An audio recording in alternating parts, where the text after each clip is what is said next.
mais ou menos? Perde um Amém. pé de Vamos coqueiro? iniciar. Vamos iniciar nessa noite maravilhosa aqui no Rio, um pouco quente, mas louvado seja Deus pela vida dos amados irmãos que estão aqui conosco em mais uma noite de adoração ao Senhor através do estudo da sua palavra.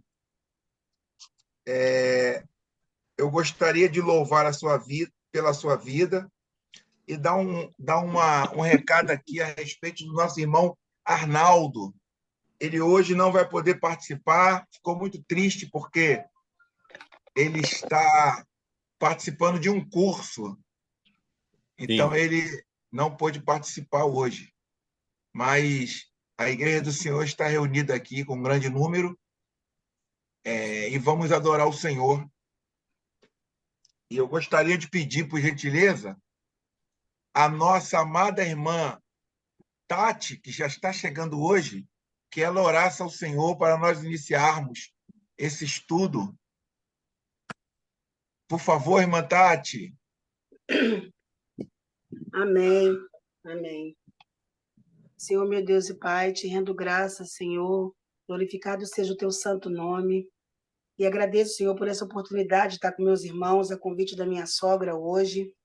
Amém, Preciso Jesus. que o Senhor abençoe essa nossa reunião, nossos estudos, Senhor, abençoe a vida de cada um que está aqui, Pai, dando livramentos, abençoando, prosperando seus celeiros, e que tudo isso eu te peço em nome do Senhor Jesus. Amém. Amém. Professor, o senhor prefere que eu leia inicialmente ou o Noel pode já iniciar com a pergunta, depois eu leio? É melhor, né? Pode iniciar o Noel, pode sim. Melhor, né? Por favor, Noel, aquela pergunta. Fique à vontade. Então, a paz para todos. Rapaz. A minha pergunta é uma dúvida, é uma coisa que me incomoda. Me incomoda porque eu também tenho minha opinião e mais clareza no que eu vou perguntar, eu tenho essa dúvida. É sobre a igreja e o templo. A igreja, né? Nós estamos no templo do Espírito Santo e tem a igreja.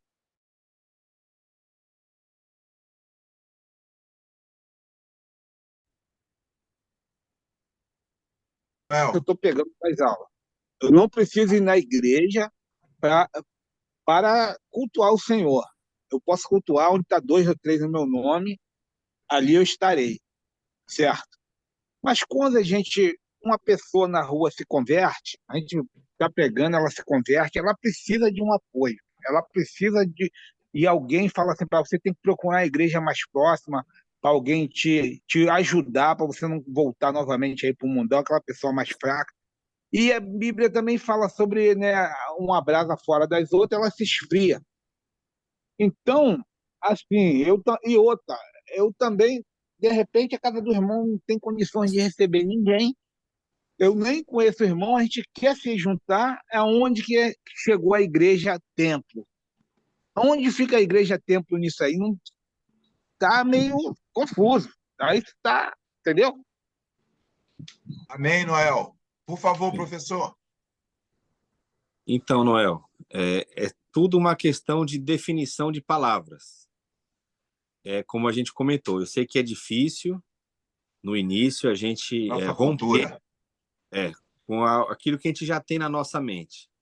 Então, assim, quando se fala de igreja é uma coisa só. Igreja é o corpo de Cristo. Então, assim, não existe outra definição acerca de igreja. O que as pessoas chamam de igreja hoje precisa passar pela avaliação bíblica. O que elas estão chamando de igreja é denominação, é o local de reunião, mas igreja é o corpo de Cristo que é constituído por vários membros. Isso é igreja. Então, quando fala assim, a pessoa tem que estar na igreja, ela tem que fazer parte da igreja, é verdade. Igreja é o corpo de Cristo. Ok? Isso aí tem que ficar bem claro. A questão de ela fazer parte de uma denominação ou não, isso não é um assunto bíblico. Não é as denominações, É só você pensar. Elas foram criadas muito tempo depois da Constituição, do Novo Testamento, da Igreja do Senhor Jesus. Então, depois, por exemplo, a Assembleia de Deus ela começou em 1911. Até 1911 não existia a Assembleia de Deus.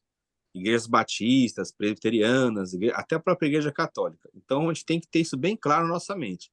Quando se fala de igreja, está se falando do corpo de Cristo, que ele é constituído por muitos membros. Mas eu sei que é difícil, num primeiro momento, a gente fazer isso. Aí o exemplo que você deu. A pessoa se converteu. Ela precisa agora ser instruída na fé. Quem que vai fazer isso? É o que as pessoas chamam de um discipulador. Então, como que isso pode acontecer? Fazer um estudo lá sistemático, individual com essa pessoa, levá-la para as reuniões da igreja. Aí não importa onde aconteça a reunião, se é numa casa, se é numa fábrica alugada, se é no que as pessoas chamam de templo, mas que não é templo, que é um local onde a igreja se reúne. Então, não importa aonde que ela vai estar congregando. O importante ela é congregar. O local não importa. Volto a dizer, pode ser numa casa, pode ser debaixo da árvore, pode ser numa empresa, pode ser num local alugado, pode ser numa quadra, onde as pessoas se reúnem. O importante é a igreja se reunir. Ok? Então, assim, não tem conflito com questão denominacional. O que tem conflito é o que a gente entende como igreja. Então, até isso ser transformado na mente demora um pouquinho. Esse processo é normal. É porque é o vício de linguagem. A gente fala assim, a igreja, eu vou para a igreja. O que a pessoa tem na mente dela? Que igreja é o local de reunião. Então, não existe igreja. Aquele prédio, aquele edifício, não é igreja. Casa de oração. É, isso. Casa de oração. Então, não... Aí você fala assim, mas Jesus ele foi no templo. Então, aquele templo de Jerusalém, enquanto ele existiu, ele ainda servia, mas ele não tinha mais validade. O próprio Cristo falou da queda daquele templo, e depois que o templo de Jerusalém foi destruído, eles não se reuniam mais nos templos. Por isso que fala que eles iam de casa em casa. Então, assim, não é a questão de a pessoa não congregar, é vincular somente a congregação da pessoa a um local que erroneamente é chamado de igreja. Então, isso tem que ficar muito claro. Por isso que eu estou repetindo. Igreja não é o local que você vai. Igreja é o corpo de Cristo, que ele é constituído por vários 1 membros. Coríntios 12. 1 Coríntios E 12. 1 Coríntios 12. Aquele local, ele é erroneamente chamado de igreja, mas não é igreja. Ali é o local de reunião da igreja. Pode pegar, por exemplo, Isaías, 1 Coríntios 14, 26, quando Paulo fala assim, ó, quando vocês se ajuntarem num local, então aí independe do local. Pode ser um local alugado, igual a maioria dos locais tem, pode ser numa casa, em qualquer local. Anota aí, Noel. Anota aí, Noel. 1 Coríntios 14, 26. Quando vocês se ajuntarem, quando vocês se reunirem no local, cada um de vós tem. Então, o que Paulo está enfatizando? A reunião, não o local. É só você guardar isso. O importante é a reunião da igreja e não o local que é chamado erroneamente de igreja. Amém. Deu para entender, Noel? Mais ou deu para menos. entender. Deu para entender. Então, assim, tipo, vamos botar assim, aquelas pessoas que estão lá no templo, vou botar assim, eu não vou nem mais falar igreja, está lá no templo, como a gente vai no culto, né? Templo, então, casa de oração. Algumas coisas, casa de oração. Mas algumas coisas funcionam, tipo assim, uma ajuda para o ambiente, que a gente vai estar reunido, com ar-condicionado, né, um bebedouro. Então, entra aquela parte também do que a gente contribui, né? Mas eu entendi. Mas, assim, à medida que a gente então vai se reunir em um templo já construído, se eu me reúno ali com os irmãos, a minha obrigação é ajudar para um ar-condicionado, com uma luz que vai ser paga. Eu acho que tem que funcionar alguma coisinha também desse tipo, né? Sim. Só tem que verificar o seguinte, se o que está sendo investido ali para manutenção está lesando os irmãos. Entendi. Ou seja, eu às vezes vou gastar muito ali com o local está tendo um peso financeiro muito grande para eu sustentar o local, então a gente começa a investir muito ali para ampliar o local, para ter os melhores equipamentos, tudo, sendo que lá do meu lado tem um irmão passando necessidade. Então, esse é o ponto que a gente tem que calcular. Volto a dizer, o problema não é o local em si. Então, eu tenho que analisar a condição das pessoas, porque às vezes eu vou num local suntuoso, com os móveis tudo caro, com um local que custou milhões, sendo que eu tenho um irmão ali que está passando necessidade. Aí não cabe, aí tem que ser revisto isso, né? Amém.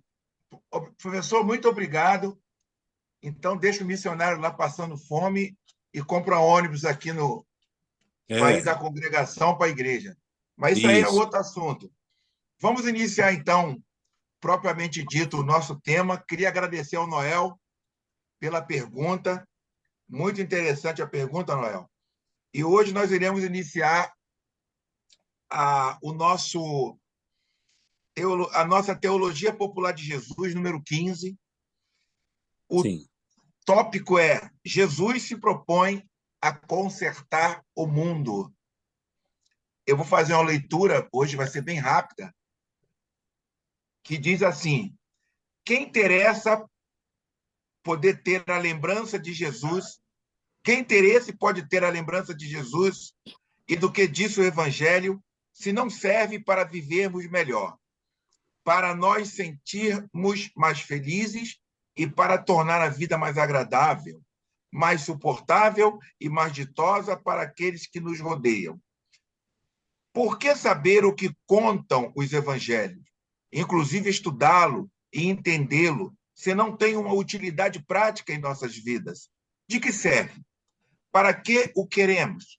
Muita gente tentou consertar o mundo, e é evidente que, em muitos aspectos, hoje se vive melhor do que há muitos séculos. Mas há duas coisas que não estão claras.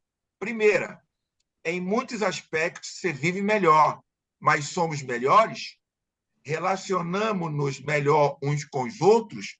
Principalmente, queremos mais a nós mesmos e aos demais? 2, não há dúvida de que muitas coisas melhoraram, mas também é certo que muitas outras coisas pioraram. Por exemplo, é claro que agora o ar das cidades está contaminado, a água dos rios e dos mares está mais suja, há menos árvores, e para matar-nos temos armas que antes não tínhamos, bem como drogas e formas de violência que as pessoas antigas nem sequer imaginavam. É assim sucessivamente. Por tudo isso, o que vamos estudar nessa reunião é a solução que Jesus ofereceu para que nos sirva de critério e de projeto que possa orientar-nos nossos bons desejos de consertar o mundo. O texto base será João 6, do 1 ao 5. Repetindo, João 6, do 1 ao 5. Diz assim a palavra do nosso Senhor: depois disto, partiu Jesus para o outro lado do mar da Galileia, que é o de Tiberíades, e grande multidão seguia, porque viu os sinais que operava sobre os enfermos. E Jesus subiu ao monte e assentou-se ali com os seus discípulos. E a Páscoa, a festa dos judeus, estava próxima. Então Jesus, levantando os olhos e vendo que uma grande multidão vinha ter com ele, disse a Filipe: onde compraremos pão para estes comerem? Mas dizia isto para os experimentar, porque ele bem sabia o que havia de fazer. Felipe respondeu-lhe: 200 dinheiros de pão não lhe bastarão, para que cada um deles tome um pouco. E um dos seus discípulos, André, irmão de Simão Pedro, disse-lhe: está aqui um rapaz que tem 5 pães de cevada e 2 peixinhos. Mas que é isto para tantos? E disse Jesus: mandai assentar os homens. E havia muita relva naquele lugar. Assentaram-se, pois, os homens em número de quase 5.000. E Jesus tomou os pães e, havendo dado graça, o partiu e disse: e não tem nada a ver com isso, não tem que juntar junto. E Jesus, tendo assentado e havia muita relva naquele lugar. Assentaram-se, pois, os homens em número de quase 5.000. E Jesus tomou os pães e, havendo dado graça, repartiu pelos discípulos. E os discípulos, pelo que estavam assentados. E, igualmente, também dos peixes que eles queriam. E, quando estavam saciados, disse aos seus discípulos: recolheu os pedaços que sobraram, para que nada se perca. Recolheram-nos, pois, e encheram 12 alcofas de pedaços dos 5 pães de cevada, que sobejaram aos que haviam comido. Vendo, pois, aqueles homens o milagre que Jesus tinha feito, diziam: este é verdadeiramente o profeta que devia vir ao mundo. Sabendo, pois, Jesus que de vir arrebatá-lo para o fazerem rei, tornou a retirar-se, ele só, para o monte. Vamos aos esclarecimentos. Para compreender o significado extraordinário que tem esse relato, o que deve ter presente, em primeiro lugar, é que o tema dos banquetes e refeições compartilhados tinha um lugar de surpreendente importância nos tempos de Jesus. Muitos séculos antes do nascimento de Jesus, homens tão sábios como Platão e Xenofonte deixaram-nos escritos de grande valor como o banquete. Os homens de todos os tempos têm tido consciência de que a comida é fonte e força indispensável para a vida. Por isso, compartilhar o mesmo alimento sempre representou afirmar que se compartilhar a vida. Por essa razão, os banquetes e as refeições compartilhados eram tão importantes para os povos antigos. Compartilhar a mesa não era simplesmente o ato através do qual se enchia o estômago, se desfrutava de boa comida ou se cumpria uma obrigação social. Naquele tempo, o importante não era a comida, mas a comensalidade, isto é, a refeição compartilhada. Experiência é símbolo de compartilhar a mesma forma de vida, a mesma dignidade, os mesmos direitos, os mesmos valores. Daí se compreende que nos evangelhos, os relatos e referências às refeições aparecem com uma frequência que chama a atenção. Os 2 grandes temas que se repetem constantemente nos evangelhos são o tema da saúde dos doentes e o tema das refeições compartilhadas. Isso quer dizer que os 2 problemas humanos que mais preocupações causaram a Jesus foram o problema da saúde e o problema da alimentação. Este último, ao problema que as relações humanas sempre representam. Pois bem, nesse contexto do que foram as preocupações centrais de Jesus, se observa a importância singular que tem o relato da multiplicação dos pães e dos peixes. É impressionante dar-nos conta de que esse relato é o que se repete mais vezes na Bíblia. Temos dele até 6 redações, que definitivamente sempre dizem o mesmo, como vou explicar em seguida. É evidente que esse sucesso impressionou vivamente a igreja primitiva e representou muito para os primeiros cristãos. Aqueles cristãos viram nesse gesto de Jesus algo que explicava o que eles mesmos queriam, o que era a sua razão de ser, o que estavam sentindo e vivendo todos os dias. O fato, em resumo, é bem conhecido. Um belo dia, ao entardecer, Jesus se vê em um descampado, em meio a uma multidão faminta e praticamente sem recurso para saciar aquela carência em circunstâncias prementes. O que fazer?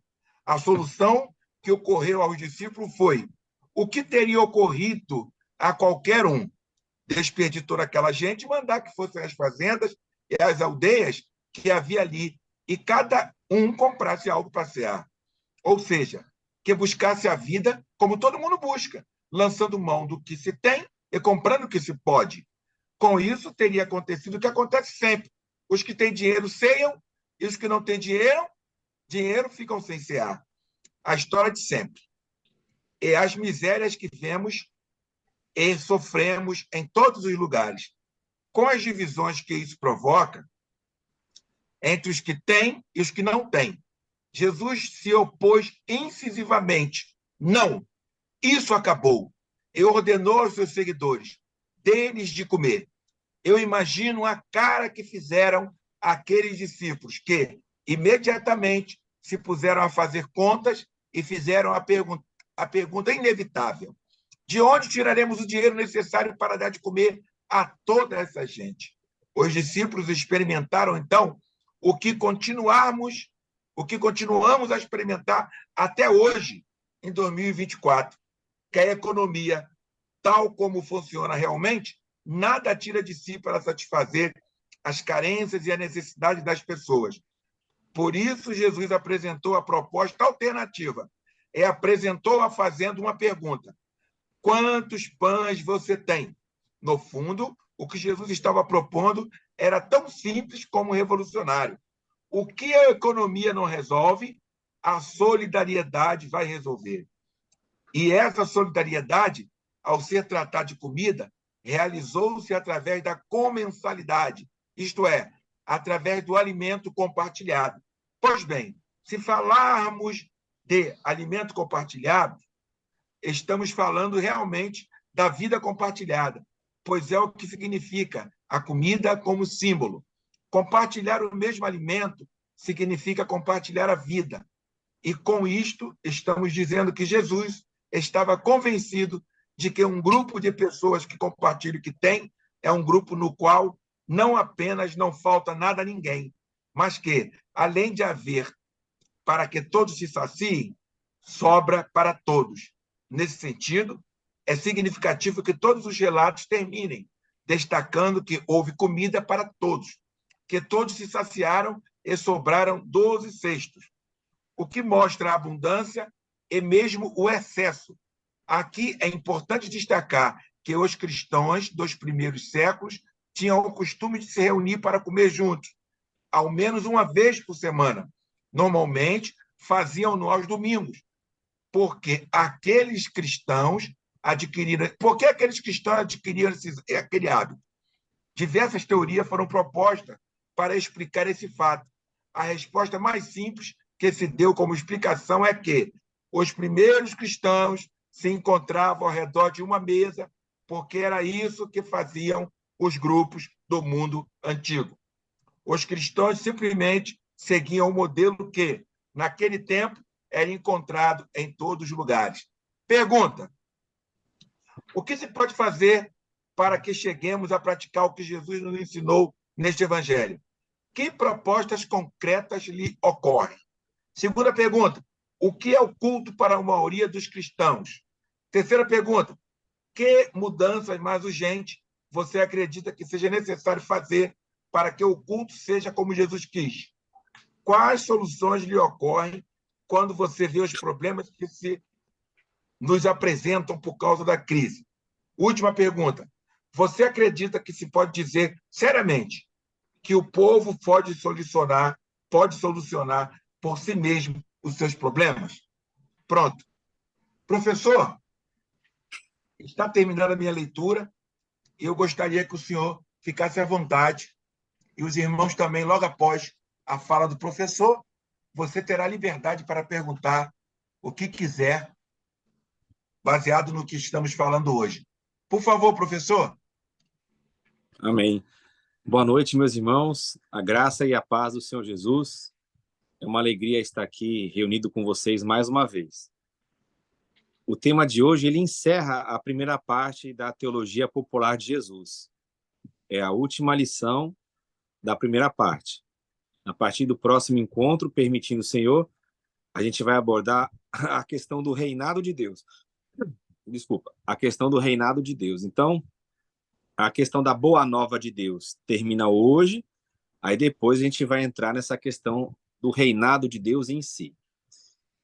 E é muito interessante nós acabarmos a boa nova, né, a primeira parte, a introdução da teologia popular de Jesus, falando da comensalidade. O que era essa comensalidade? Era a comunhão em torno de uma mesa. Você vai ver isso nos relatos evangélicos, que Jesus ele sempre estava conversando com as pessoas num momento da comida, né, da mesa. Quando a mesa estava posta, as pessoas comendo, Jesus ali atendia pessoas, conversava, ensinava, realizava até milagres nesse momento tão importante da vida humana. Um evangelho que você vai ver bem essa questão é no Evangelho segundo Lucas. Lucas ele faz esse relato, e é claro, Lucas é uma obra que ela é completa, né? Ela é Lucas Atos. Então a gente tem que lê-la nessa forma. Lucas e Atos. Não tem como separar o Evangelho de Lucas do livro de Atos, porque é uma obra só, é uma obra que começa a mostrar os feitos de Jesus e depois os feitos de Jesus por meio da igreja, né? Chamado de Atos dos Apóstolos, mas na verdade seria os Atos de Cristo por meio da sua igreja. E em Atos também a gente tem esse relato da comensalidade. Então, como o autor ele coloca para nós no texto, essa questão ela foi absorvida pelos primeiros cristãos. Quando eles se reúnem ali para comer, no primeiro dia da semana, né? Você tem um relato lá em Atos 20, que os irmãos se reuniram no primeiro dia da semana também para comer, para partir o pão. O que eles estavam recordando? A vida de Jesus, a metodologia, a pedagogia que Jesus trazia. E é uma questão muito interessante, por quê? Porque a fome, né, e as doenças, elas perpassam toda a história da humanidade. Em todas as épocas, você nunca viu alguém dizer que a fome acabou e que as doenças acabaram, né? A fome é uma coisa simples de nós verificarmos, né? É a ausência de comida necessária, o mantimento cotidiano para você sobreviver, né? Aí você pode dizer assim, mas a Bíblia fala também que nem só de pão viverá o homem. Exato. Então a gente tem que prestar atenção. É nem só de pão. Ele vai sobreviver também de pão. Mas não é somente do pão. O pão tem a sua particularidade. Se alguém aqui não comer, essa pessoa vai morrer. Ela vai ficar doente, ela vai morrer. Então não quer dizer ali que Jesus está desprezando a comida. Ele só está dizendo que naquele momento, onde foi oferecida uma maneira ilícita de ele obter o alimento, ele ficou com a palavra de Deus mesmo estando com fome para que depois ele fosse servido. Então o alimento, a comida, ela é a vontade de Deus para toda a humanidade. Deus ele quer que as pessoas tenham direito à comida. Isso não é uma questão governamental, né? Um ponto muito importante que o Castillo, aí, que é o autor do texto, ele coloca, é se a gente está atribuindo essa questão ao governo. E eu já vi até aqui uma vez, né, alguns irmãos comentando, dizendo, não, tem questões sociais que ela deve ser resolvida pelo governo. Isso não é a questão da igreja. Então a pessoa fez uma ruptura ali entre o cuidado que é específico da igreja com o cuidado que seria específico do Estado, do governo. Mas, biblicamente, isso é indevido. Porque o cuidado com o ser humano, ele faz parte dessa boa nova de Jesus. Em Jesus, nós vemos esse cuidado integral. Tanto é que nesse texto que o irmão Isaías leu, que é João capítulo 6, se vocês observarem ali no início, o povo vendo os sinais, vendo os milagres que Jesus fazia, o que o povo tentou fazer de Jesus? Torná-lo rei à força. Porque eles falam assim, verdadeiramente é esse que haveria de vir. Por quê? Porque ele tem alimentado o povo. Jesus ele tem tido compaixão das pessoas e tem alimentado. Então, Jesus olhava aquela situação crítica, que era uma questão de um caos social, onde havia fome e enfermidades, e Jesus, com a sua palavra, com o seu ensino, com o seu poder, né, ele curava essas pessoas, ele alimentava essas pessoas, dizendo, mostrando que além, muito mais de ser uma multiplicação de pães, o texto vai dizer de uma partilha daquilo que nós temos. Por isso que ele diz, vocês vão lá e vocês alimentem o povo. Essa situação ela é muito interessante quando lê esse pouco, né, de Lucas Atos que eu coloquei para vocês. Por quê? Quando você vai vendo ali Jesus operando esses sinais, Jesus está com o seu grupo, né? E o grupo vai crescendo, o grupo vai ouvindo, mas tem momentos de tensão, quando Jesus ele chama aquelas pessoas para um discurso mais forte, mais rígido, onde ele exige um comprometimento maior com o reino de Deus, que será o nosso tema dos próximos estudos. Mas o que acontece? Lá no livro de Atos, depois da morte, da ressurreição do Senhor e do envio do Espírito Santo, aquele tempo áureo da comunidade ali em Jerusalém vai ser trabalhado como sendo um período onde não havia necessitado algum. Então, o Espírito Santo, que habitava em Jesus e que agora habita na igreja, levou a igreja a cumprir a missão que o próprio Senhor Jesus executava quando ele estava encarnado aqui na Terra, que era o quê? Ter esse cuidado integral com o ser humano. Então, lá em Atos vai dizer que entre eles não havia necessitado algum, porque aqueles que tinham as suas propriedades, as suas casas, eles vendiam e compartilhavam ali com os irmãos, e a necessidade de cada um era suprida. Veja, era a necessidade de cada um. Não era o capricho, não era o luxo de cada um. Então, a comunidade cristã era uma comunidade que ela existe para saciar as necessidades do homem, em todos os níveis, no nível espiritual, no nível emocional, no nível físico. Então, essa é verdadeiramente a agência do reino de Deus, que ela executa as mesmas atividades que Jesus faz. E aí, o ponto agora de reflexão para nós é o seguinte: existe evidência bíblica para afirmar isso que nós afirmamos. O próprio texto que o irmão Isaías leu é uma prova disso. Havia ali um ponto de tensão entre eles, essa questão das classes, né? Havia os ricos e os pobres. Então, Paulo, por exemplo, vai ter que escrever algumas cartas corrigindo essa postura. O próprio Tiago também, na sua carta, no capítulo 2, ele fala acerca de não tem que haver acepção de pessoas. E a acepção de pessoas ali naquele contexto era a questão da riqueza e da pobreza. A igreja valorizava mais as pessoas ricas do que os pobres. Em Corinto, lá na hora da ceia, né, da comunhão, da comensalidade da mesa, o que acontecia? Os ricos comiam muito e os pobres não comiam nada. Então ali havia um exagero, porque de um lado você tinha pessoas que comiam tanto, bebiam tanto, que ficavam atordoadas, embriagadas, e outras pessoas que participavam dessa mesa, mas elas não comiam em função da sua vida social, em função de serem escravos, de não terem condições financeiras. Elas viam as pessoas ricas da comunidade comer e elas passavam fome. Então, as cartas elas vão sendo escritas para também corrigir essa parte, onde a partilha, a comensalidade, ela deveria ser feita no padrão que Jesus estabeleceu. Lembrando que as cartas paulinas, elas são anteriores aos evangelhos na questão da escrita, né? Os evangelhos, eles são escritos depois das cartas de Paulo. Em especial, aquelas cartas que são consideradas cartas autênticas de Paulo. Então, a comunidade primitiva, ela lidou bem com essa questão, ela trabalhava isso, ela entendia isso, que a missão de Jesus também envolvia essa parte social. Qual que é o desafio hoje para nós? O desafio hoje é quando você começa a abordar esses assuntos e as pessoas já tentam colocar essas temáticas nas suas caixinhas teológicas, nas suas caixinhas de interpretação. Por exemplo, quando o texto bíblico ele fala que a vida deles era comum a todos, eles viviam em comunhão, em comunidade, tudo que um tinha era do outro, pode se confundir na mentalidade de alguém com uma ideologia como, por exemplo, o comunismo, o socialismo, né?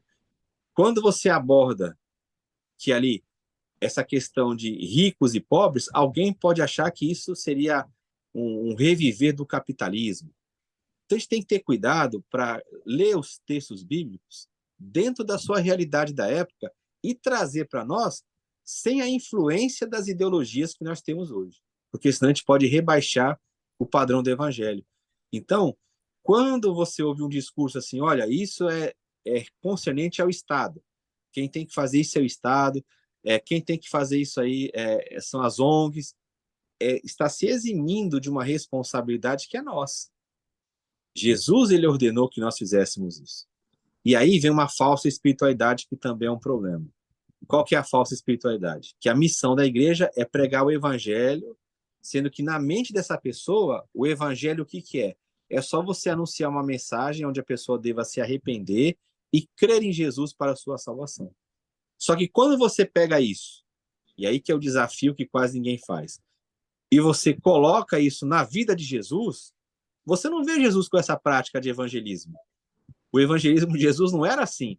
Ele chegava numa pessoa e perguntava, você quer me aceitar? Você quer aceitar Deus? Você quer viver segundo a palavra de Deus? Levanta a sua mão, me confesse. Amém. Pronto. Agora você já sabe o que você tem que fazer. Não era isso.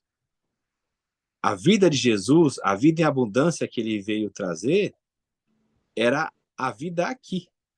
Não é a ver com riqueza, não é a ver com teologia da prosperidade, é uma vida onde você tem uma dignidade aqui. A dignidade que Jesus trouxe. Porque o evangelho, ele não é somente algo para o porvir. O reino de Deus tem que ser trazido para cá. A oração do Pai Nosso é essa, não é? Venha o teu reino. Não é assim, me leve para o teu reino. É venha o teu reino. Então, o reino ele tem que agir aqui na terra, porque a igreja vive aqui. Nós estamos assentados em regiões celestiais com Cristo, mas aonde a gente caminha é aqui na terra. Então, o nosso papel é transformar esse mundo, é fazer com que esse mundo ele seja de fato aquilo que Deus planejou para esse mundo, onde as pessoas possam viver com dignidade, onde elas possam ter as suas necessidades supridas e depois, após a sua morte, ela possa ingressar definitivamente no reino pleno de Deus. Então, a igreja ela deve trabalhar essas duas esferas e não viver nos extremos. E não só pensar na questão social e não somente pensar num futurismo místico, mas trazer essas duas características numa só, fazer essa mediação em Cristo, né? Jesus, ele é plenamente Deus, plenamente homem. Então, ele é esse mediador. Então, ele trabalha nisso. Quando Jesus viveu aqui na Terra, ele mostrou qual é o caminho de Deus, qual que é o trabalhar de Deus. Então, ele veio trazer vida e vida e abundância. Ele veio curar as pessoas, ele veio alimentar as pessoas, ele veio oferecer a esperança da vida eterna para as pessoas, ele veio doar-se pelas pessoas. Então, o início da Boa Nova, quando ele termina, né, essa primeira parte, falando da questão da comida e da saúde, é porque são temas que nós precisamos trazer para nós, porque eles estão aí há muito tempo, desde a época de Jesus.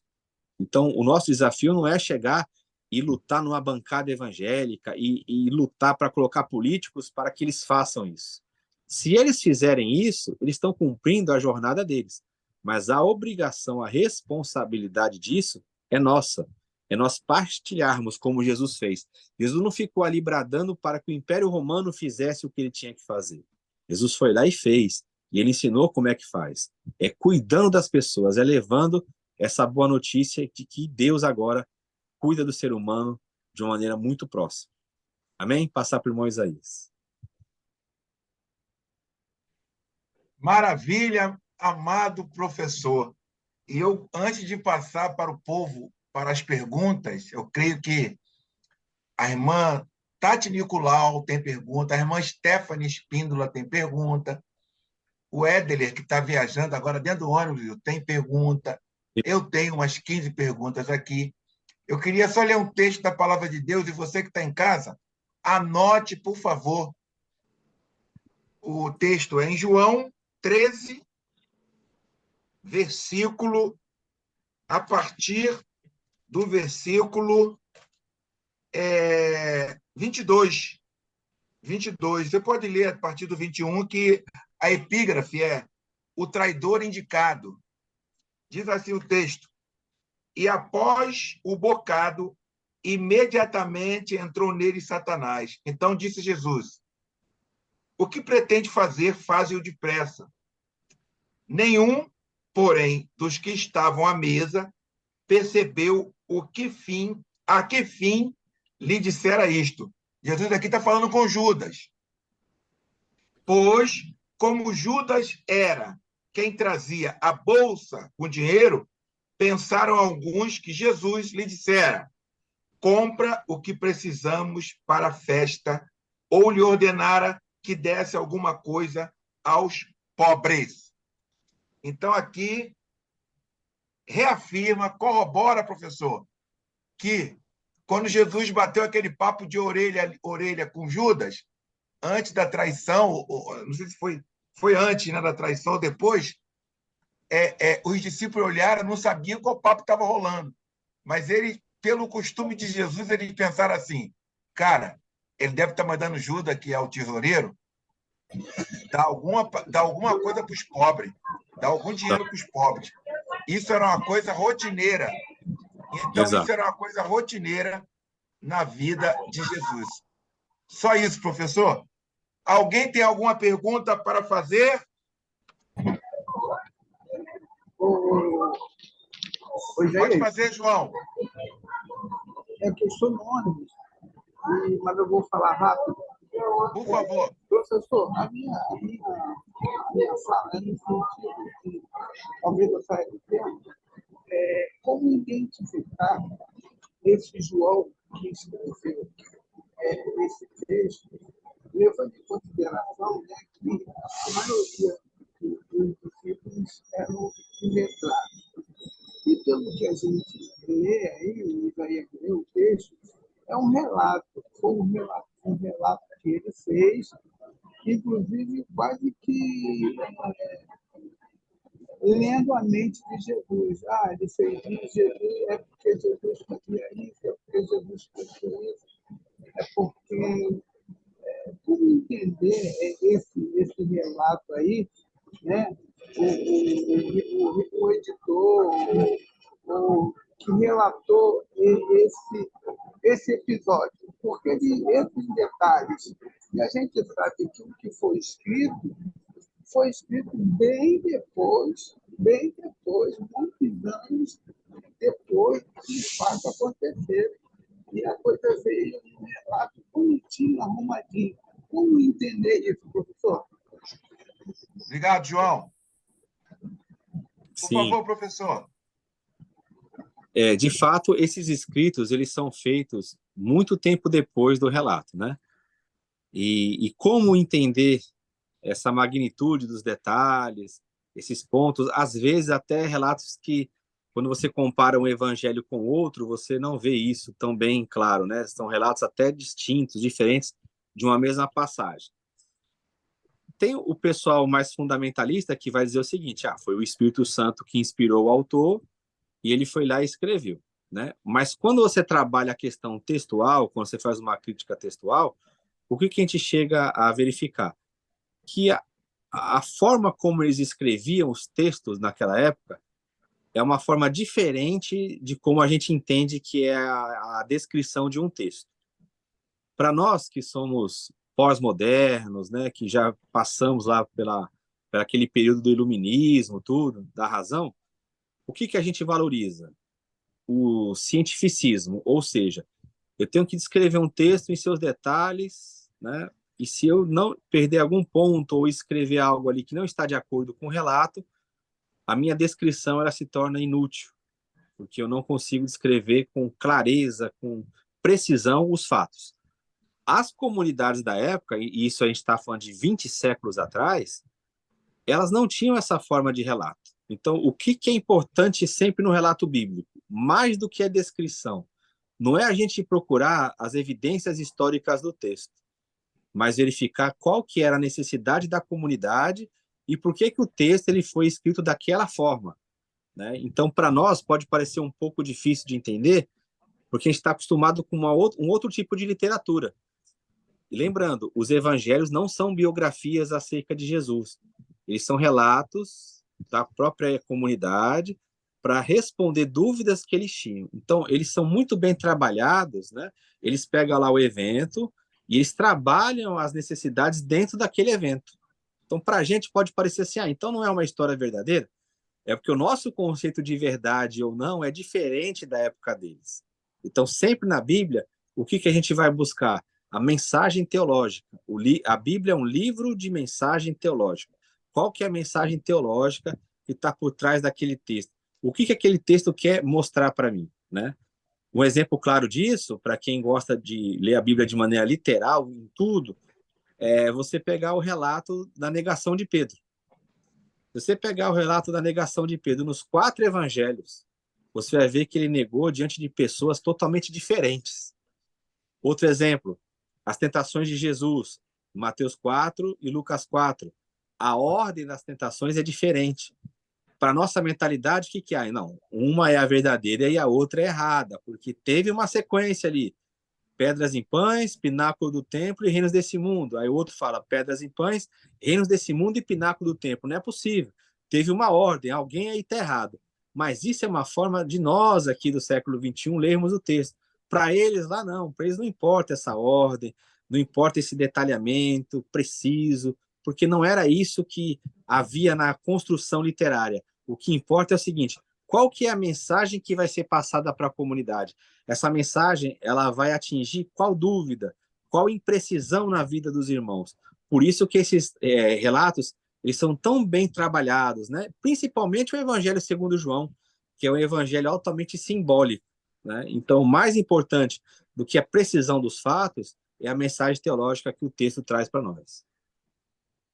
Amém. Amém. Professor, eu queria que o professor que nós aqui usássemos a nossa criatividade. Escuta isso, João. Como foi a distribuição desse pão, desses pães e desse peixe? Lembrando que esse pão, existia pão de trigo, e ali foi pão de cevada, que era um pão mais, podemos dizer, empobrecido. Empobrecido. 5 mil, né? Quase 5 mil. Exatamente. Eu queria que nós observássemos o quê?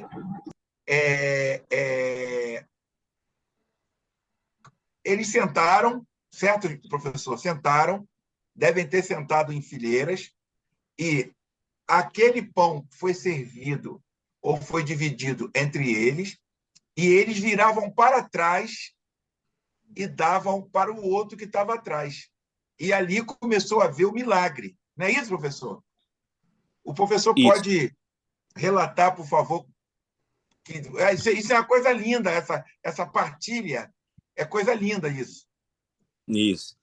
Por isso que o nome mais preciso para esse evento não seja a multiplicação dos pães, mas é a partilha dos pães.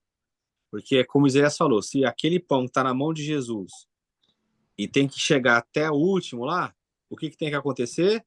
Ele vem de Jesus, passa para uma pessoa que tem necessidade, mas essa pessoa não pega esse material, essa comida. Ela sabe que tem outra pessoa com necessidade. Aí a partilha começa a ocorrer o milagre. É quando a pessoa que tem necessidade, ela entende que o outro tem necessidade. Ou, por exemplo, se o pão chegasse para alguém que está com fome, ele comesse, lá atrás ia ficar sem pão. Então, o pão ele vai passando na mão do necessitado. E aí a dinâmica do evangelho. Considerar o outro superior a você. Então, quando você recebe algo e você entende que o seu próximo tem uma necessidade e você partilha, compartilha e distribui, a fonte não para de jorrar. Ela vai jorrando sempre.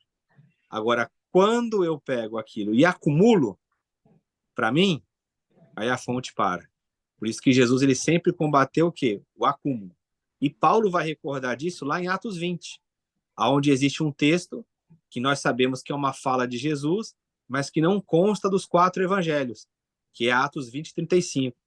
Paulo diz que nós devemos recordar as palavras do Senhor Jesus, cuidar ali dos pobres, dos enfermos, né? E recordar as palavras de Jesus que diz: mais bem-aventurada coisa é dar do que receber. Então a partilha é isso. A partilha não é só quando sobra para mim.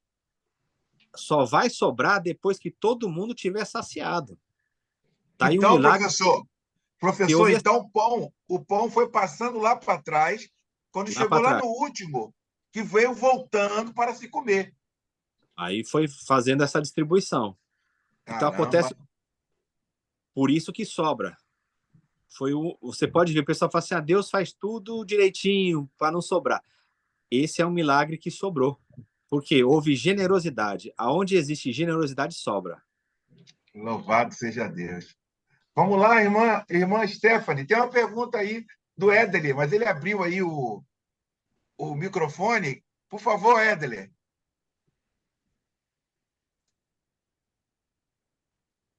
Ele tem uma pergunta aí, professor. Deixa eu ver se eu consigo achar aqui.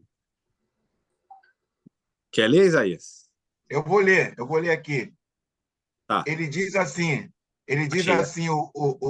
o Édeler: professor, o pior de tudo é quando líderes acusam irmãos que passam necessidade financeira por conta de um mundo desigual, justificando que é porque essa pessoa não tem relacionamento com Deus nem intimidade. eles relacionam o relacionamento com Jesus à riqueza e ao acúmulo financeiro. Logo, se uma pessoa passa necessidade, na cabeça desses malucos, ele tem a ausência de Jesus. Sim. É o chamado Evangelho da Prosperidade, né? Como ficou apelidado. Na terça-feira, lá no estudo, não sei se alguém acompanhou, eu tive um problema lá com uma pessoa que estava visitando. Ele era de uma igreja neopentecostal. E aí chegou no momento que ele falou exatamente isso que o Éder falou. Ele falou assim, olha, quem é servo de Deus não passa fome, não passa necessidade. Quem é filho de Deus mesmo não passa isso. Aí eu falei, opa, essa voz aí eu já conheço, eu já sei onde que essa voz... Essa voz estava lá no deserto falando com Jesus, né? Você não é filho de Deus? Transforma a pedra em pão. Aí eu cheguei para o irmão, pedi para ele ir lá, Filipenses capítulo 4, onde Paulo fala que ele soube viver em abundância e passar fome, sendo um servo de Deus, né? E aí esse irmão ficou um pouco perdido assim no pensamento. Não, passar fome eu não digo, estou dizendo que morrer de fome. Eu falei, então o senhor vai lá na África e fala que os irmãos lá africanos que estão morrendo em alguns locais de fome, eles não são crentes. Aí, não, se eles forem crentes, eles não vão morrer de fome. Aí citou aquele texto de Davi, que a gente conhece e tudo, né? E o interessante de tudo isso, que depois até fiquei com dó dele, foi o seguinte, terminou lá a reunião, o Jorge lá foi conversar com ele, sabe o que ele foi pedir pro Jorge? Dinheiro para comprar remédio que ele precisava, que ele estava sem dinheiro. Aí você vê, ele mesmo crê em algo que ele não vive. Se eu fosse matá-lo na fé, eu ia falar assim, não, Jorge, não dá o dinheiro não, porque ele é filho de Deus, então ele não pode estar doente assim. Ele não pode estar passando necessidade, porque ele não é filho de Deus. Então, assim, é um câncer que precisa ser eliminado da igreja. Isso era o título, não sei se o Éder já viu esse livro, é um livro que a CPAD lançou no ano de 95 no Brasil, chamado Cristianismo em Crise. Aí fala assim, um câncer precisa ser extirpado antes que ele afete o corpo de Cristo. E, infelizmente, afetou. Essa teologia da prosperidade, eu sei que ela é muito mais ampla do que isso, mas vamos chamar de teologia da prosperidade. Ela matou a fé verdadeira de muitas pessoas, aonde você chega e vê discursos como esse. E ele é um discurso, ele é muito fácil de ser feito. Por quê? Eu, sendo um pregador da prosperidade, eu vou falar que você tem que ter fé para você receber as coisas, para você herdar. Aí você vem depois e me perguntar. Você fala, eu estou seguindo o que o senhor falou, mas eu não estou vendo o resultado. Aí sabe o que eu vou dizer? É porque você não tem fé. Então, toda a responsabilidade de um discurso é colocada sobre a pobre pessoa que está ali. Então, é uma maldade muito grande isso. E, infelizmente, é o que ficou. Não foi, a gente não pode falar que todos os males que nós temos hoje na igreja é em função da teologia da prosperidade. Não é verdade. Mas ela é uma grande causadora de males. E aí, se você for nomear no campo teológico, são várias. Hoje está explodindo aí vários textos, vídeos, até mandei no grupo lá, né? Teologia do domínio. O pessoal agora está conhecendo o que é isso. Porque está tendo essa mistura política e religião, aí o pessoal está tendo acesso o que é a teologia do domínio. Então, é um guarda-chuva de ensinamentos, Éder, que levam as pessoas a isso e afastam elas de Cristo, né? A minha fé, a minha vida com Cristo independe da circunstância, do momento que eu estou vivendo. Eu tenho que ter uma maturidade, como Paulo, de saber que tem os momentos na vida de alto e baixo, que a nossa vida está inserida também no âmbito social. Se eu tiver num avião e esse avião cair, vai morrer justos e injustos, né? Se eu tiver no meio de uma guerra lá, vai morrer justos e injustos. E se alagar, se alagar aí, vai alagar também a sua casa ou vai flutuar? Pode acontecer de não entrar, mas geralmente o que acontece? Alaga a casa do cristão e do não cristão. Covid, morreu crente e não crente. Então, como é que você vai fechar as pessoas nessa redoma? Então, de fato, como o Éder colocou, é uma coisa que pode parecer assim irracional, uma coisa que você fala assim, não, é um absurdo as pessoas acreditarem nisso. mas nós devemos também lembrar que a palavra de Deus fala que as pessoas elas vão se cercar de mestres segundo as suas próprias concupiscências. Então, elas não são tão coitadinhas assim. Elas querem isso. Elas Isso querem que eu ia ouvir falar. que ela vai ter uma vida rica, que ela vai alavancar, que ela vai sair de Duque de Caxias, que ela vai morar na Barra da Tijuca. Ela quer ouvir isso. Então, ela vai se cercar de mestres que vão ensinar isso para ela. Então, elas também são responsáveis por isso. É isso que eu ia falar. A responsabilidade de quem ouve e abraça essa ideia também tem que ser colocada, né? A pessoa ela compra essa ideia da prosperidade. Então, ela investe como se fosse numa capitalização, e quando Exato. ela passa por uma crise, ela chega no pastor e fala.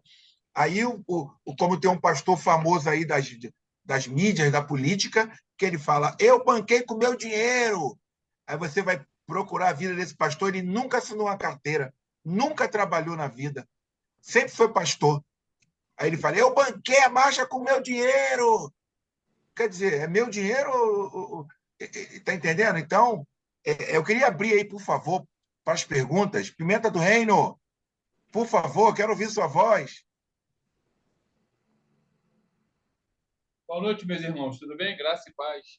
Só ouvindo no momento. Bênção. Só ouvindo, né? Amém. E a irmã Stephanie, não vai perguntar? Está chegando hoje a irmã Stephanie. A irmã Tati. Por favor.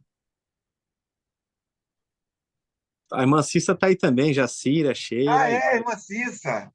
Por favor, irmã Stephanie, pode perguntar. Abre o microfone.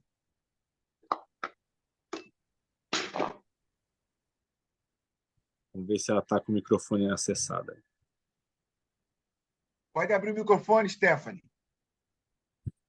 Ou você vai perguntar ali no chat mesmo, né? Isso.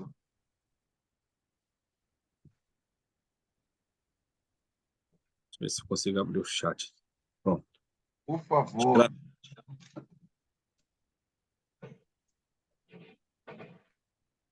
Abriu aí, Wilton? Sim, e ela já vi aqui a pergunta dela. Ela fala assim, por favor.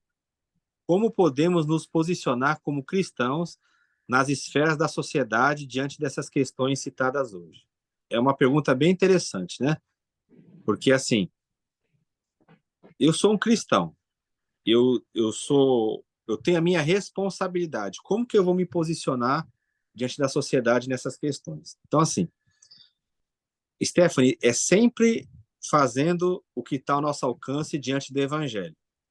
A força do Evangelho, ela não é alcançar uma multidão em primeiro lugar. É você brilhar a luz do Evangelho aonde você mora, onde você estuda, onde você tem as suas amizades. E esse 1 a 1, ele é muito poderoso, né? Você vai ali levar o Evangelho, você vai alimentar as pessoas, você vai fazer o bem para as pessoas, e ali essa rede ela vai crescendo, como foi na igreja primitiva. Nem sempre você vai ter a possibilidade de fazer uma pregação como Pedro fez, que vai atingir ali 3.000 pessoas de uma vez. Mas esse 1 a 1 é muito poderoso, porque a maioria das conversões, elas ocorrem no dia a dia. Não é num evento especial, não é em algo que se prepara. Então, o que está dentro do meu alcance? As coisas mínimas, né? E aí isso vai ajuntando, daqui a pouco você tem ali um grupo, seja ele um grupo da igreja, seja um grupo de amizade, aonde vai estar se fazendo. Então, das coisas mínimas, não colocar lixo na rua, né? Cuidar dos animais, levar o evangelho, pregar o evangelho para as pessoas, alimentar os pobres, eu ser justo nas minhas relações, eu devolver o troco a mais que eu recebi no ônibus. Então, todas essas relações, por mínimo que ela seja, ela vai começando a atingir. Seria uma revolução, né? Todo mundo agindo dessa forma. A gente acreditando que a nossa vida ela vai impactar a sociedade, mesmo sendo uma coisa pequenininha, porque o reino de Deus ele é assim. Ele começa pequeno, aí ele vai frutificando. Então, nas nossas relações é isso. Agora, tem pessoa que ela foi chamada, por exemplo, para ir para o campo missionário, para ela ter esse alcance maior. Aí é o talento, é o dom que o Senhor confere para ela. Mas a responsabilidade de cuidar é de todos nós. você ensinar a pessoa a cuidar do seu corpo de maneira equilibrada, ensinar a pessoa a comer. Pode parecer coisa boba, mas está cuidando o quê? Do ser humano de maneira integral. Isso também é evangelho. Isso é a boa nova de Jesus. A gente compartilhar as coisas que nós temos. Você ajudar uma pessoa idosa que não tem acesso, às vezes, a pagar um boleto. Você vê que tem gente que cobra 50, 60 reais para acessar um boleto. Você ir lá ensinar a pessoa, e mesmo que ela não souber usar, você fala, não, pode deixar que eu vejo para a senhora. Isso já é uma transformação do mundo. Pode parecer algo pequeno, mas esses algo pequenos, na mão de Deus, eles multiplicam, é a partilha, né? Aí o milagre ele vai se estender.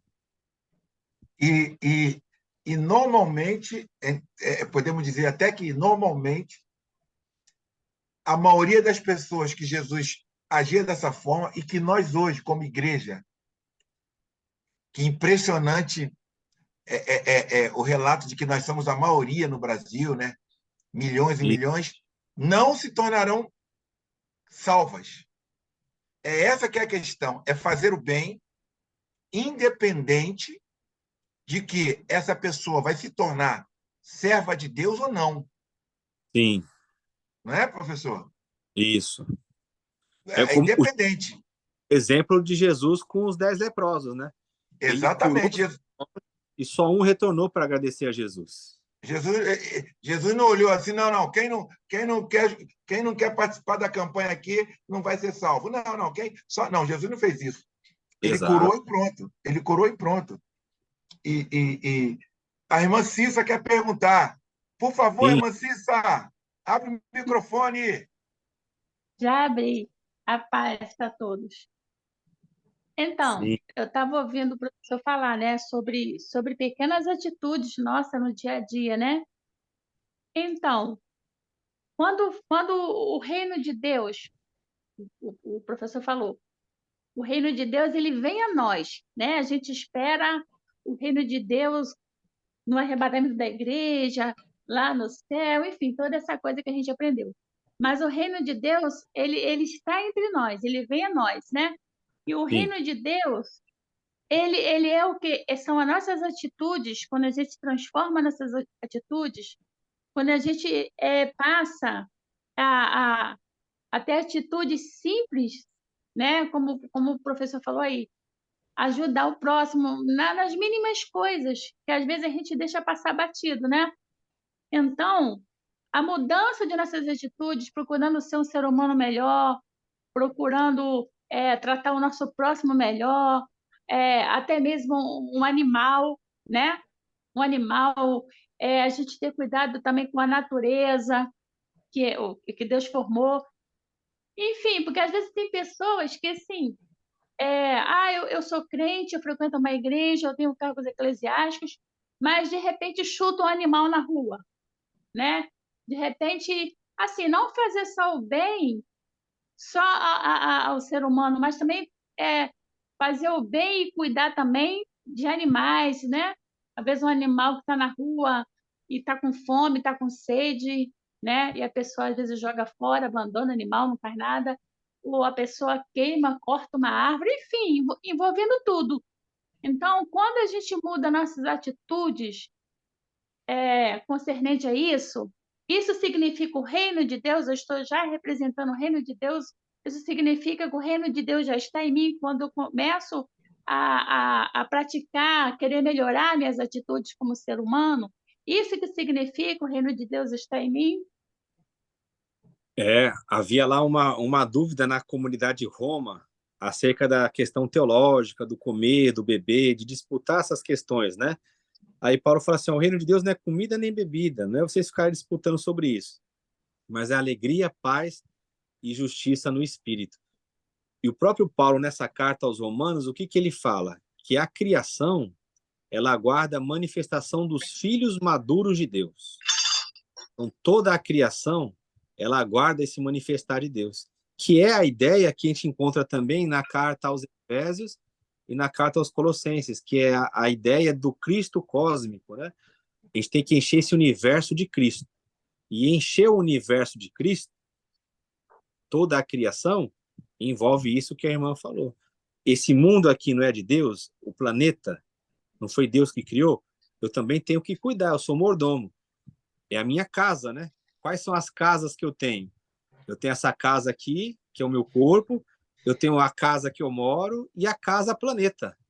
Então, eu tenho que cuidar dessas casas, porque elas não são minhas. Essas 3 casas que eu falei, que eu tenho, elas não são minhas, eu sou mordomo. Elas são de Deus, então eu tenho que cuidar de tudo isso. Então, Paulo fala, olha, a natureza, Romanos capítulo 8, a partir do verso 14, ele vai falar de o Espírito nos convencer que nós somos filhos de Deus, tal. E ele fala, olha, a natureza, ela aguarda com expectativa a manifestação dos filhos de Deus. Ela geme aguardando esses filhos maduros de Deus, que são eles que vão cuidar de tudo, até que Cristo preencha todas as coisas. Então, o próprio Jesus, quando você vê o ensino dele, era um ensino muito simples, mas profundo. Porque ele fala assim, olha os animais aí. Olha lá o passarinho. Você está vendo o quê? Não planta, não colhe, mas o Pai os alimenta. Como é que eu posso desprezar algo que é da atenção de Deus? O Pai alimenta aquele pássaro. Aí ele fala de uma planta que durava um dia. Aí ele fala assim, olha como Deus veste essa planta. Nem Salomão, na sua glória, se vestiu como essa planta. Olha o cuidado de Deus. Então, como é que eu vou desprezar algo que Deus faz com tanto amor, com tanto carinho? Se eu tenho esse desprezo, eu estou mostrando que eu não sou sensível ao Espírito Santo. Se eu ofendo a natureza, a criação, os animais, o meu próximo, o que eu estou mostrando? Que eu não tenho a mesma atividade de Deus, que eu não tenho a mesma idealização de Deus, que eu não faço como Deus faz. Deus valoriza tudo, tudo, tudo, tudo. E Jesus, ele olhava a natureza, ele contemplava, ele dizia, olha, Deus faz que a chuva venha sobre justos e injustos, o sol também. Então, ele sempre trazia essa questão. E Paulo aos Romanos vai dizer, né? Olha, a criação manifesta Deus. Então, como é que eu posso ignorar? Como é que eu posso desprezar? Como é que eu posso dizer que eu sou cristão e não cuidar disso? Tá fora. Por isso que a Igreja Católica ela tem batido muito nisso. Até o Papa Francisco ele fez um documento sobre isso, sobre o cuidado que nós temos que ter com o planeta. Isso não é coisa de esquerdista, de ambientalista. Isso é o que vem da palavra de Deus. Amém. Amém. Obrigado, irmã Cissa. Eu queria aproveitar que tem pessoas novas no grupo. A irmã Tati vai ter que perguntar, irmã Tati. Olha lá, hein? A irmã Tati é minha nora. É a sua nora. Irmã Cissa, vou puxar a orelha dela. Ela tem que perguntar, irmã Cissa. Fiquei no pé dela. Eu falei, vamos, o estudo é muito bom. Amém. Pois é. A irmã continue toda quinta-feira. veio de quem? Do Éder? A irmã Stephanie, eu acho que sim. A irmã Stephanie, sim, sim. E a Tati veio através da irmã Cissa, tá legal. Legal, é bom nós fazermos essa divulgação, porque nós divulgamos aqui para quase 1.000 pessoas, mas o conhecimento da palavra de Deus, o povo corre. Se fosse o pregador aqui que revelasse o CPF, o nome, eis que eu te digo, Stephanie, eu sei onde você está, eis que eu vejo a tua casa, etc. Aí aqui estava lotado, não tinha nem... Estava cheio. Exato. Mas conhecer a palavra de Deus, ainda mais sendo impulsionado a fazer desconstruções, como o Wilton falou com o nosso irmão Noel, né? Nós aqui todos fazemos desconstruções de coisas equivocadas que nós aprendemos e nós achávamos que era verdade, mas não é. Então, Jesus da Bíblia nos mostra que nós estávamos equivocados e temos que mudar. E isso dói, machuca. A Stephanie quer fazer uma pergunta, mas antes eu gostaria daquele nosso momento abençoado que é divulgar aqui a conta do nosso professor, o Pix nosso professor. Sabemos que o nosso professor fica até constrangido quando eu passo o Pix dele, porque eu vejo uma responsabilidade da Igreja do Senhor em abençoar o nosso professor. Esse é um anúncio que eu quero fazer. Antes de fazer esse anúncio, eu gostaria de dizer para você que está nova aqui, que está novo aqui, que nós temos um canal no YouTube chamado Aprendizado Bíblico. Aprendizado Bíblico, tá? Eu vou passar para... Vocês podem pesquisar no YouTube Aprendizado Bíblico. De qualquer forma, eu vou passar para vocês depois no grupo lá, para vocês se inscreverem, tá bom? Anotem aí o Pix do professor.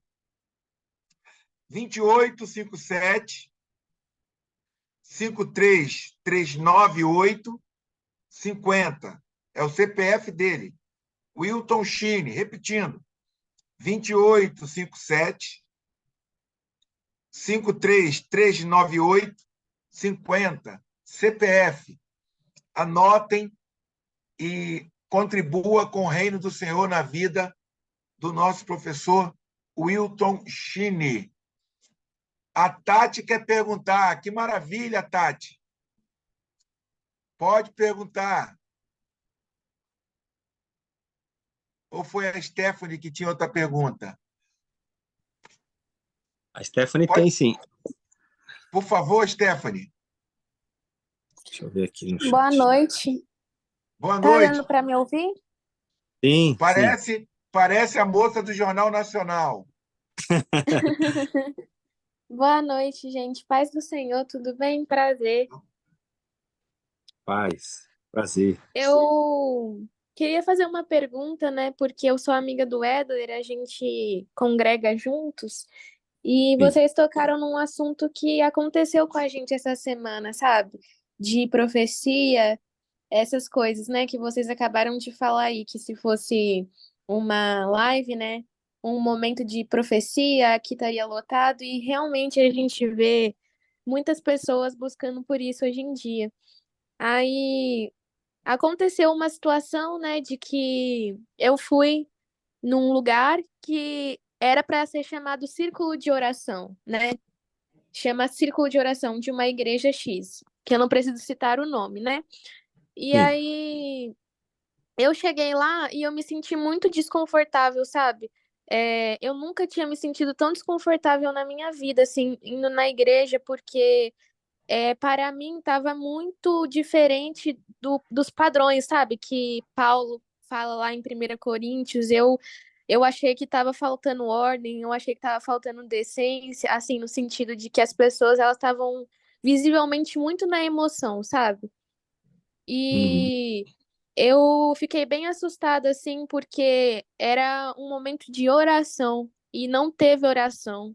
Foi bem ao contrário do que eu imaginei. Foi mais pessoas emocionadas, pessoas entregando revelação a todo tempo, a todo custo, pessoas, né, batendo pé, rodando, não sei o quê, mas não teve uma oração. E diante de tantas coisas que estão acontecendo no mundo, né, aqui no Brasil também, de tantas coisas relevantes que a gente poderia orar, ninguém levantou uma oração ali. Foi só para começar uma oração breve e no final leram um trecho da palavra, mas não teve nada além disso. O resto foi tudo emoção.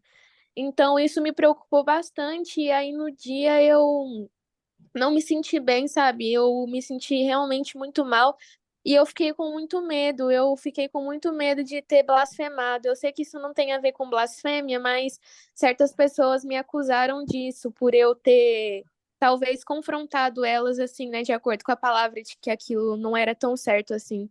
Então eu queria saber se realmente, né, isso que eu pensei tá certo de acordo com a palavra ou porque também falaram assim para mim que a gente tem que dar liberdade para o Espírito Santo, que ele pode fazer o que ele quiser. E eu entendo que isso é uma verdade, sabe? Porque ele pode fazer tudo, ele é poderoso, mas eu não acho que ele vai contradizer a própria palavra dele. Bem-vinda ao time, né?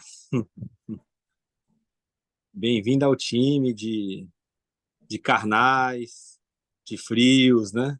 As pessoas que analisam a Bíblia, que querem viver a Bíblia, vão ser chamadas disso. Herege. Herege, isso. Herege. E a gente já acompanha isso, Stephanie, já há mais algum tempo. Eu, antigamente, a gente conversa muito aqui com os irmãos, eu achava que ia ter uma solução isso aí que você falou. Eu achava que por meio do ensino, de você ensinar como que a pessoa tem que se portar diante da palavra, se é uma reunião de oração, levar as pessoas a orarem. Eu achava que a gente falando a palavra nesses ambientes, a gente iria ver uma mudança. Mas hoje, eu particularmente, não estou dizendo que isso é uma regra, mas eu particularmente eu vejo que isso não vai mudar. Não vai. Pelo contrário, a tendência é isso aumentar cada vez mais. E para mim, eu falo aqui com o pessoal, isso para mim já é uma nova religião que surgiu aí. É uma religião que ela mistura vários outros aspectos num só. Então você vê elementos da Bíblia, você vê elementos de dons, você vê elementos de outras religiões, tudo no mesmo ambiente. Então eu não sei nem Candomblé, judaísmo. judaísmo, exatamente, eu não sei nem como que nomeia. Tem gente que chama isso de pós-pentecostalismo, né? Neo-pós-pentecostalismo, assim, não tem como nomear isso. Tem uns que nomeiam até numa forma de zombaria. Chamam de pentecoscumba, candomblécia de Deus, aí eu já acho que é zombaria.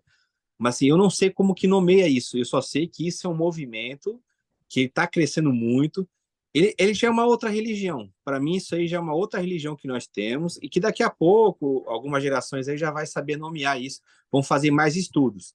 Mas isso está virando uma prática normal, né? E para mim isso aí vai ter que acontecer, não tem jeito. Não é que eu estou tendo uma visão pessimista que na escatologia não é nada disso.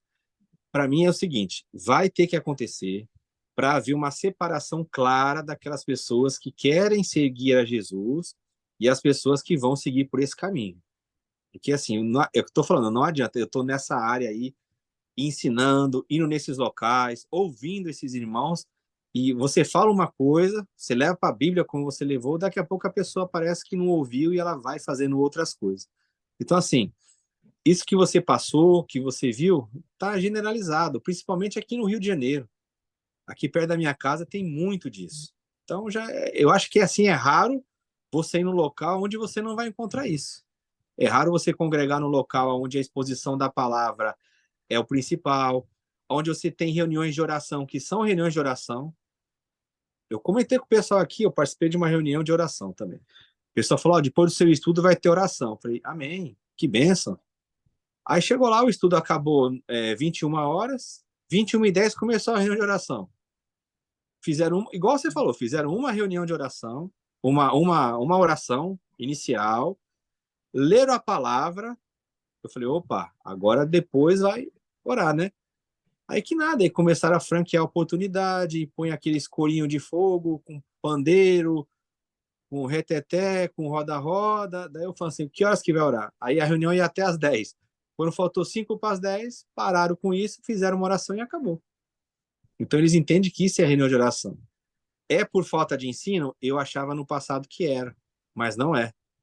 O povo quer isso mesmo. Então, eu vou falar uma coisa aqui que é muito pesada. Às vezes, a gente está lutando contra o próprio Deus. Como assim? Às vezes, isso aí tem que acontecer até porque Deus quer, para ele fazer essa separação mesmo. Eu já tenho pensado sobre isso. Porque eu falo assim, não é possível. A palavra é falada. Você vê lá outros irmãos que não aceitam, que falam a palavra, que questiona. O pessoal para, olha e fala, tá certo. E eles fazem de novo? Eu às vezes estou pensando, será que a gente não está batalhando contra o próprio Deus? Será que não é Deus que quer mostrar isso? Ele está deixando tudo isso aí acontecendo, tal, como fazia lá na igreja de Tessalônica, né? Na segunda carta fala, como não deram ouvidos à verdade do evangelho, Deus enviou o espírito de mentira. Pode ser uma ação de Deus. Então eu tenho questionado isso, Stephanie, atualmente. Será que eu não estou lutando contra Deus? Será que Deus não quer deixar isso bem claro? Qual que é a diferença entre o evangelho e isso? E eu tenho uma falsa esperança, talvez, de que eu vá mudar, ensinar. Então, eu vejo que é uma situação muito delicada e a gente está vivendo essa situação. É um problema dos nossos dias. Professor, eu queria colocar duas questões que o professor poderia falar a respeito, para a gente concluir, que já são 10h20, mas o assunto é tão gostoso. Primeira Sim. questão, professor. Com essa eleição que teve, com essa briga, desse fla-flu, dessa, né? Com essa briga que aconteceu, houve uma divisão. Deu para ver quem era de Deus e deu para ver quem era do Lula e quem era do Bolsonaro. Sim. Deu para ver quem era de Deus, da Igreja do Senhor, e deu para ver quem era dos dois candidatos. Bem claro. Eu creio que isso foi uma permissão de Deus. Sim. Uma outra questão. A Stephanie, ela se sentiu mal, ficou com medo, deu vontade de ir embora. Eu estaria exagerando em dizer que certas reuniões o Espírito Santo não está nem presente? É algo maligno e carnal? Zé, assim, a primeira questão. Eu também acredito que ali foi uma permissão mesmo para você verificar bem quem está firmado em Cristo e quem está buscando um apoio humano, se segurando em homens. Foi até um vídeo que eu mandei no grupo hoje lá, né, de um pregador que ele falou isso. A igreja que ela carnalizou, ou para a direita ou para a esquerda, e está se pautando em homens, lutando por homens, e não pelo evangelho. Isso aí eu também acredito que ficou bem claro, e quem não percebeu é porque está imerso nisso aí. Agora, essa segunda questão, a gente tem até uma passagem bíblica que fala sobre isso, que é na própria carta aos Coríntios, né? Quando Paulo fala para os irmãos lá na hora da ceia, fala: ó, vocês estão se reunindo para pior e não para melhor.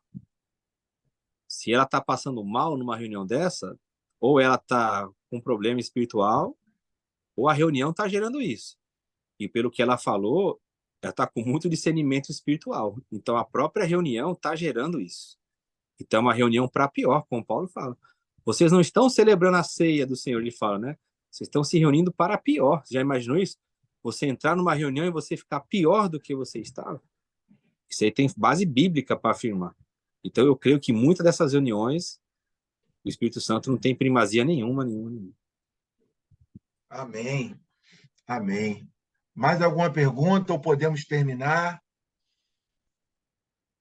E tem a questão também que eu ia colocar aqui para se você que ainda não faz parte do grupo Aprendizado Bíblico do Telegram ou do WhatsApp, você vai ter todas as matérias, coisa muito boa durante o dia, pela manhã, e é um grupo fechado.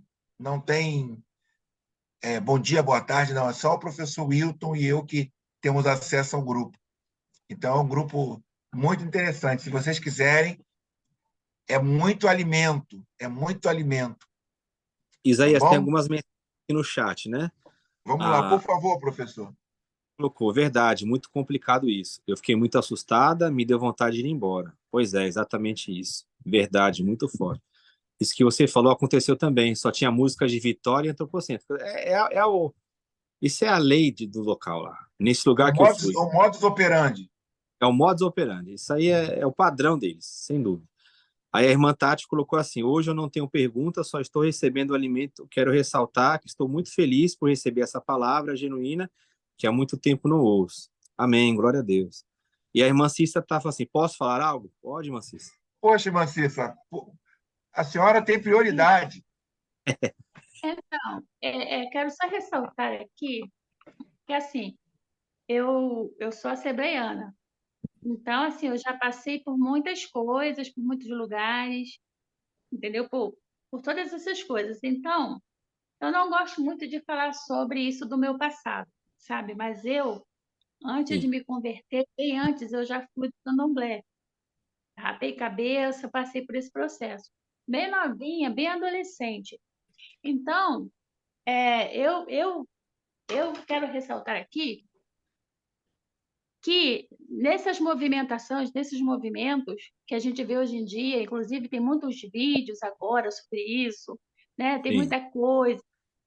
E realmente tem emoção, tem muita emoção, e Sim. também tem espíritos malignos, porque eu já vi, inclusive nesses vídeos que a gente assiste muito hoje em dia, movimentos idênticos ao que eu via lá no Candomblé. Movimentos da mesma forma.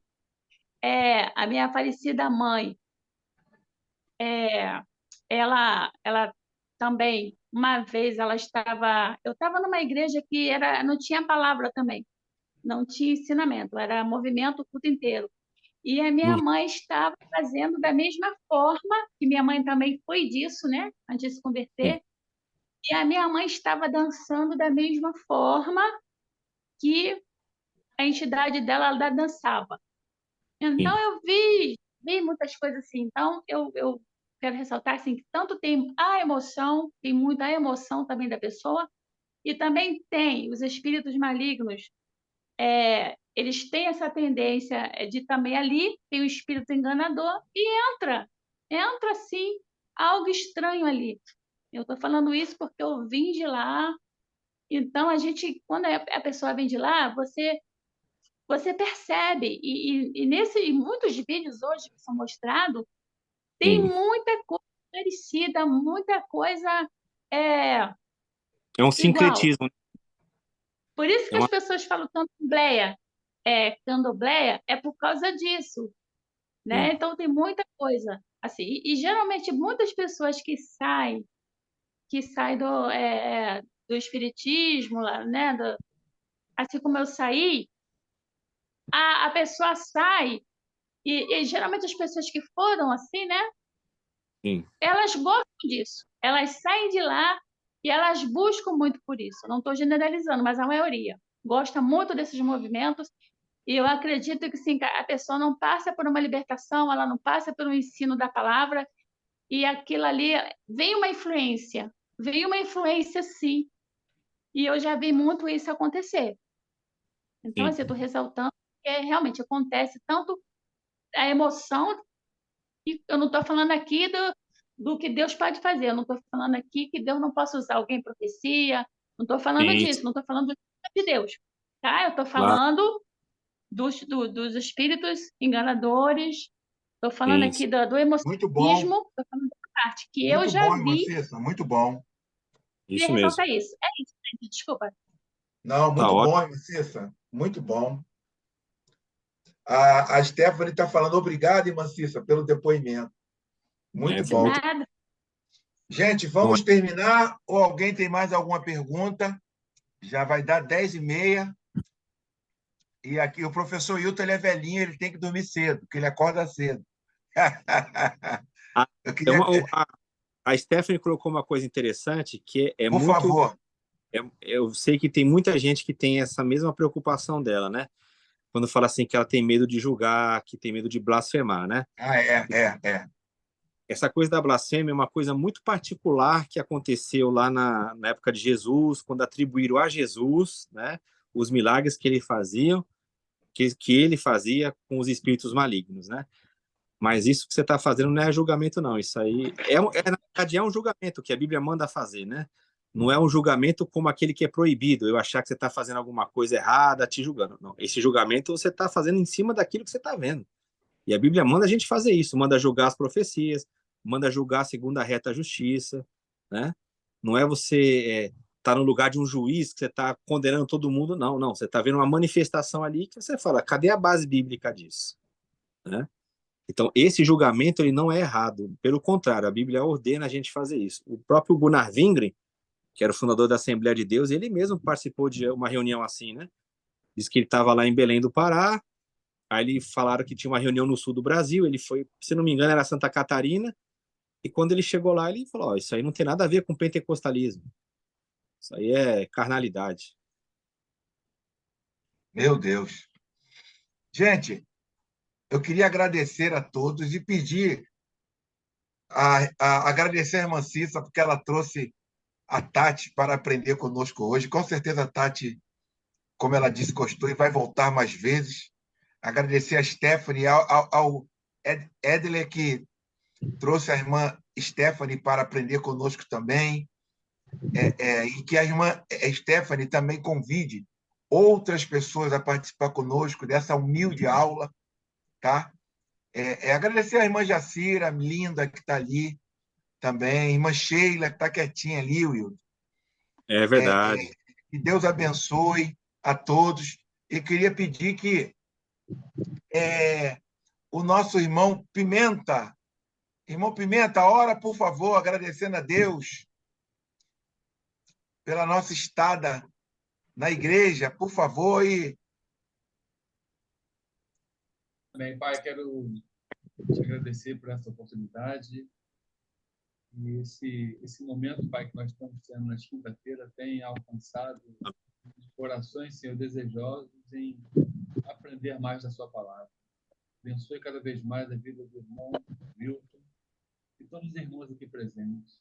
Amém, Que essas Jesus. aulas, Senhor, alcance mais pessoas. Porque nós sabemos que o Senhor é muito bom para nós. A Amém, Jesus. misericórdia nos alcançou, Senhor. E essa verdade venha se enraizar em nossos corações. E cada vez mais temos mais de Cristo nesse mundo. Apesar de tempos difíceis, Senhor, de testemunhos, muitas das vezes contrário, mas o Senhor tem filhos que acordaram, que se desprenderam, Senhor, dessa religiosidade. E crê, Amém. Senhor, que o Senhor é vivo e eficaz. Obrigado, Aleluia. Senhor. Obrigado, Espírito Santo, pelas vidas que estão sendo edificadas, como a minha, Senhor, e a vida dos meus irmãos aqui presentes. Agora, Senhor, opera, Senhor, que todo esse material que o irmão Wilton prepara, todo esse material que está lá em vídeo, em aula já pronta, Senhor. Aleluia, Jesus. Nada, Senhor, possa alcançar, Senhor, mais pessoas. É verdade. Possam, Senhor, também não se encontrarem sozinhas em suas perguntas, Senhor. Senhor Em Jesus. suas dúvidas, em suas dificuldades, Senhor. Que elas possam ver que tem ainda, Senhor, pessoas que precisam aprender mais da Tua palavra. Aleluia, Jesus. Santificado seja o Teu nome, Senhor, por essa verdade, que ela cresça cada vez mais na vida dos meus irmãos, na minha vida, na minha família, na vida de cada um aqui, Senhor. Muito obrigado, Pai, em nome de Jesus, mais uma quinta-feira.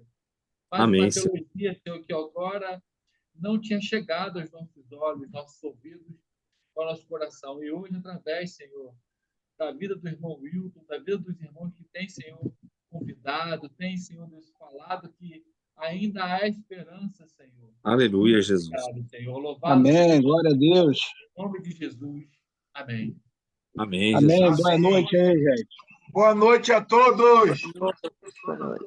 Boa noite a todos. Fiquem Boa na noite, paz. pastor Isaías. Boa noite, Boa pastor. noite. Te amo, pastor Wilson. Noel. Te amo. Tamo Te junto. amo. Te Até amo, quinta. Noel. Paz.